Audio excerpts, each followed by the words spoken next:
अखण्डमण्डलाकारं व्याप्तं येन चराचरं तत्पदं दर्शितं येन तस्मै श्रीगुरवे नमः। अज्ञानतिमिरान्धस्य ज्ञानाञ्जनशलाकया चक्षुरुन्मीलितं येन तस्मै श्रीगुरवे नमः। गुरुर्ब्रह्मा गुरुर्विष्णुः गुरुर्देवो महेश्वरः गुरुरेव परं ब्रह्म तस्मै श्रीगुरवे नमः। स्थावरं जङ्गमं व्याप्तं यत्किञ्चित् सचराचरं तत्पदं दर्शितं येन तस्मै श्रीगुरवे नमः। चिन्मयं व्यापि यत्सर्वं त्रैलोक्यं सचराचरं तत्पदं दर्शितं येन तस्मै श्रीगुरवे नमः।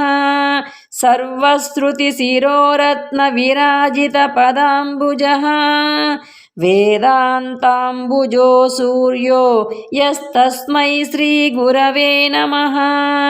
चैतन्यः शाश्वतः शान्तो व्योमातीतो निरञ्जनः बिन्दुनादकलातीतस्तस्मै श्रीगुरवे नमः।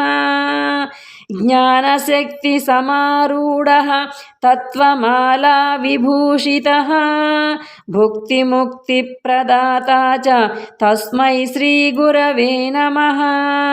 अनेकजन्मसम्प्राप्तकर्मबन्धविदाहिने आत्मज्ञानप्रदानेन तस्मै श्रीगुरवे नमः।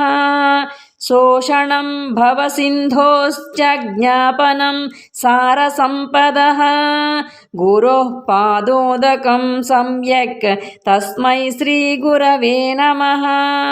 न गुरोरधिकं तत्त्वं न गुरोरधिकं तपः तत्त्वज्ञानात् परं नास्ति तस्मै श्रीगुरवे नमः। मन्नादः श्रीजगन्नाथः मद्गुरुः श्रीजगद्गुरुः मदात्मा सर्वभूतात्मा तस्मै श्रीगुरवे नमः। गुरुरादिरनादिश्च गुरुपरदैवतं गुरोः परतरन्नास्ति तस्मै श्रीगुरवे नमः।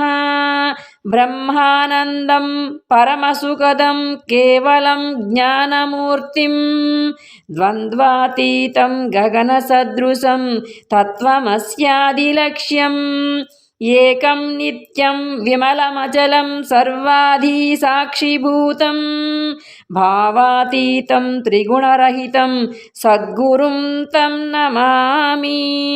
त्वमेव माता च पिता त्वमेव बन्धुश्च सखा त्वमेव विद्याद्रविणं त्वमेव सर्वं मम देवदेव।